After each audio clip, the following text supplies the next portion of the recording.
I'm glad that I block off like a whole day for like creating and shooting these videos so I don't feel rushed. But all right, let me go ahead and get a comfortable seat and let's get right into it. Hello there. It's me, 13 Bravo Yogi or Forrest, whatever you want to call me. And this is another episode of Artillery, Mindset, and Yoga. So this is gonna be more of a mindset piece, and I'm going to talk to you all about my psychedelic therapy journey. Why psychedelic therapy, you ask? Well, for me, traditional therapy really wasn't working. I've done years of therapy. I was introduced to therapy when I was 19. I flunked out of college. My life was spiraling. And so my parents set me with a therapist. And so I'm glad I was introduced to therapy early. I did therapy when I was in the Army. I think it was after my second trip to Iraq. Once again, life was just doing a lot. The young lady that I was dating at the time, she was like, hey, you might want to talk to somebody. And I went through the military one source program. I think they give you, at the time, they gave you free 11 free therapy sessions. So I did that, did therapy through behavioral health before I was getting out of the Army, mainly because I was trying to get that PTSD diagnosis so that when I filed for disability, that it will be in my records. Now, yes, I have dealt with PTSD. I'm still dealing with PTSD. It's an ongoing battle, but it doesn't have the grip that it used to have on me. And then after I got out the Army, I went through the VA's therapy. I went through private therapy. I was able to, and when I lived in Houston, I was able to get private therapy that the VA paid for. So that was cool. But I got to a point where I felt like I outgrew traditional therapy. I'm trying to think. Yeah, because also I went to school to be a therapist. I got a master's in social work with an emphasis in clinical mental health from Clark Atlanta University. Go Panthers. And I interned at the VA in the general mental health department. And I thought I was going to be a therapist, and then it just didn't work out the way I thought it would. Nothing bad, just your life will take you different places. And so I was like, all right, this really isn't working it's too much for me. And then I got introduced to psychedelics right around, what's funny is I had planned on doing my master's paper on psychedelic therapy, but I was working a full-time job. I was in grad school, and that felt like I was in a part-time program, but that felt like the full-time program because I would work 40 hours, over 40 hours. And then I would go to class. That was 3 nights a week. Like the first year was rough. And then I was trying to have a social life as well. I was being a hoe. And I was all like, yo, I ain't got time to be really doing a bunch of research. So what's the easiest thing that I could write about? And I was like, all right, I'm going to write about the school desegregation program. And I didn't think at the time, this was like 2016. And there was research, but I didn't think there was going to be enough. And I went to a HBCU, and that was very taboo. I felt like I was going to get more support with the topic that I was writing at the school that I was at. And so I still kind of kept my eye on it. You know, I was learning about MDMA therapy, ecstasy during couples counseling, because that's cool because it opens you up a little bit more, especially to your partner. Like you could tell your partner things that you wouldn't feel like you could tell them in a normal setting. Like you could be like, hey, yo, baby, can we have a threesome? Or if it's not a threesome, like, can we at least like have somebody in the room watching us while we're having sex? Like something, or like your woman could be like, hey, baby, I've always wanted to be with two guys at the same time. I've always wanted to do some cuckold stuff, or I've wanted to be, I wanted to dominate you or something like that. And they didn't feel like they could say that in a normal setting, not under the influence. So what, MDMA therapy, ecstasy therapy does, it open up to those pathways. And speaking of therapy, I know I saw Lil Jon talking about EMDR therapy. I looked into it. And I don't know, maybe at some point, I'll give it a shot. You never know. But I prefer psychedelic therapy. My first experience with psychedelics would be shrooms. Yeah, I was in Atlanta, and I did shrooms, a low dosage with this young lady. It was cool. Just like I just felt good. And then another time, one of my homegirls, she came over, and she took some shrooms. I think she made a tea or a soup. I can't remember. And I never forget, like we were watching the Houston Rockets were playing, and the setting was getting all wavy and stuff like that. And that was cool. And I was I was playing around with psychedelics, with shrooms, and but I really didn't take it seriously like I should have.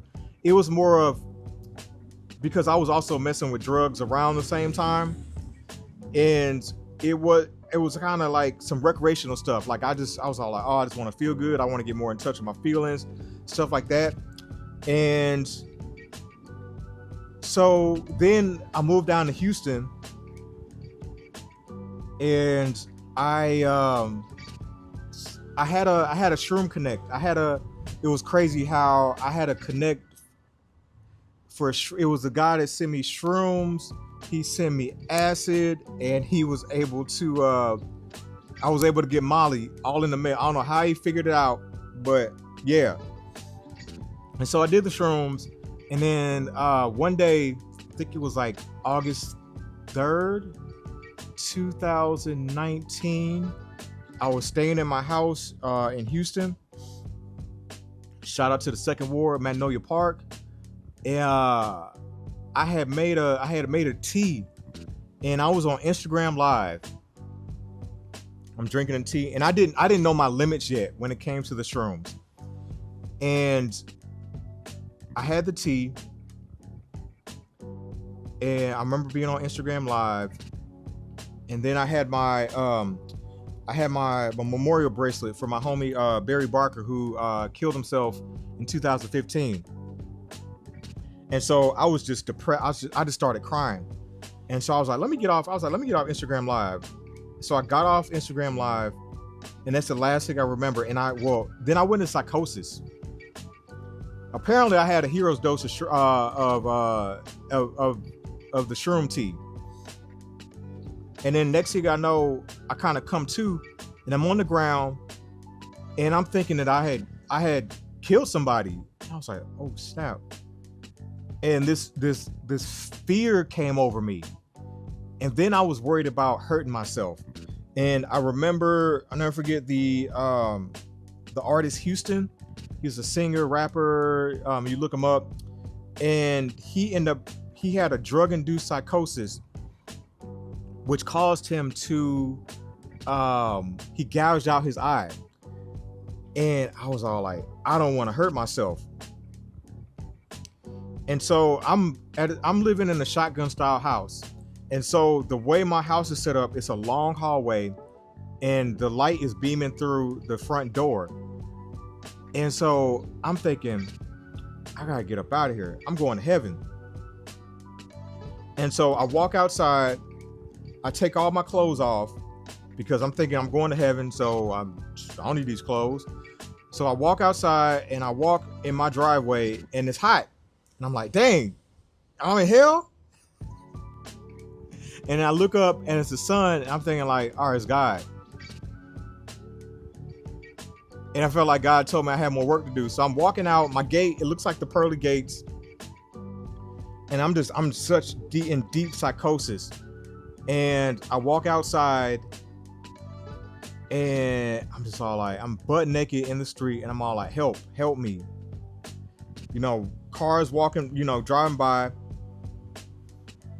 And next thing you know, the police pull up. And I'm like, oh snap, it's the police. And I'm just all like, help. Cause like you're there, but you're not there. And so like I just know the police got me. I'm pretty sure I got handcuffed. I might have got tased a couple times. And then the ambulance came and I end up in the ambulance. And then I just remember a voice telling me to like calm down, to slow down, to calm down. And then I went into full psychosis. I'm having these visions of going through the whole life cycle from birth to death. And I'm just screaming. I'm all like, I will show you. Like, I saw my power. And I heard this voice telling me, like, God was all like, yo, if you slow down, you calm down, you'll be able to show these people your power. And then next thing I know, I wake up in the psych hospital down in St. Joseph's, I think it was, downtown Houston. And so I'm in downtown Houston. I don't have no identification. I don't have my phone, no nothing. And so I wake up and then I'm still kind of out of it. And then I check myself out, but I'm like, how am I going to get home? Like, I really don't know anybody down here.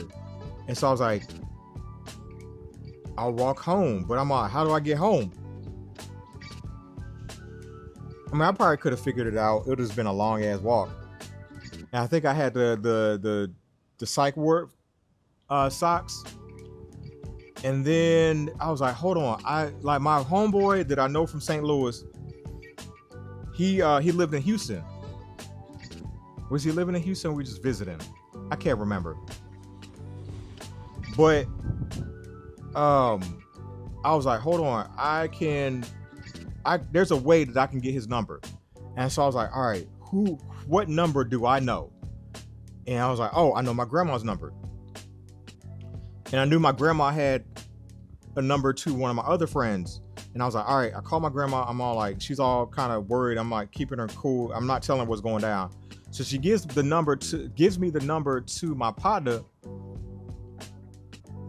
And then he is able to call my partner that's in Houston. And then I call my partner. I was like, oh snap, man. We thought you went missing and you were missing, like all that stuff. Like, I was like, oh man.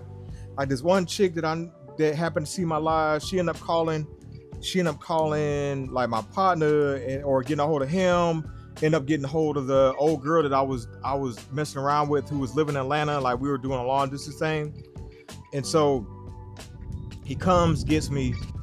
I get back to my house and my door is closed. Like I was like, oh man, okay, what happened? Everything's closed. I'm like, all right, get home, check my phone. And my landlord texts me like, I heard what happened. You got like 3 days to move out. And I was like, what the fuck? Like I had literally just moved in. Like I think I had just all my furniture in there and everything. And I was like, oh, I need more time. There's no way that I can move out that quick. And then so she was like, okay, well, you got to the end of the month to find somewhere else to live. And so I was like, oh man, this sucks. What's crazy is I think that next day I was supposed to go to a yoga event. That didn't happen. And so I'm all like, I'm bummed. I'm looking at other places, but I'm like, hold on, I'm not trying to move. And I talked to my neighbor. Shout out to Victor, my other neighbor, man. And I kind of told him, I was like, yeah, I got, I'm a veteran. I got, PTSD issues, stuff like that. And he was like, okay, yeah, I understand stuff like that. And then days go by, and I'm all like, something told me. I was like, hey, write a letter to both your neighbors on each side, because I know you're really worried them. You probably scared them. And so I wrote a letter, because I'm in a Mexican neighborhood. So I wrote letters in Spanish to both of them, to Victor and then Paula, who lived on the other side. She's like an 80-something-year-old. She's like old as my grandma. And then so after that, a few days later, my landlord was text me, was like, hey, if you promise to be good, you can stay. And I was like, thank God. And for the most part, I was good. I still was doing drugs. I did Molly a few times. I smoked a lot of weed in that place. I discovered a lot of my art in that house. So moving right along, speaking of art, so one night, still not learning my lesson. Well, not too much of my lesson. Oh no, never mind. Before I even get to that, I also ended up doing acid. One time I remember I did 2 tabs of acid to try to teach yoga on, I was teaching for the university. I was doing an online session, and I just laid there and I was all like, yo, we just gonna focus on stillness. And acid was cool. It's like mania in a tab, bright colors, all that stuff. But I had stomach issues with that. So I'm really kind of cool on acid. And I still dabbled in shrooms, not too much as before.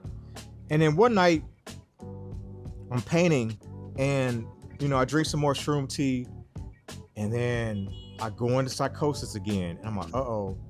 But this time I'm trapped in the mind of a 3-year-old. And I'm going to adjust because my freaking feet are going numb. So I'm trapped in the mind of a 3-year-old. And once again, I'm scared. And so I end up calling my baby mama. And I end up calling this one chick that I was dating. And so they both show up. And I'm just all like, once again, I'm there, but I'm not there. And then my baby mama was telling me later that, like, yo, I saw your eyes and you were just so far gone. And I was scared, and I was like, I need help, and I don't think I could take care of myself. And so they end up calling the fire department. And I'm all like, fuck, I'm fucking up.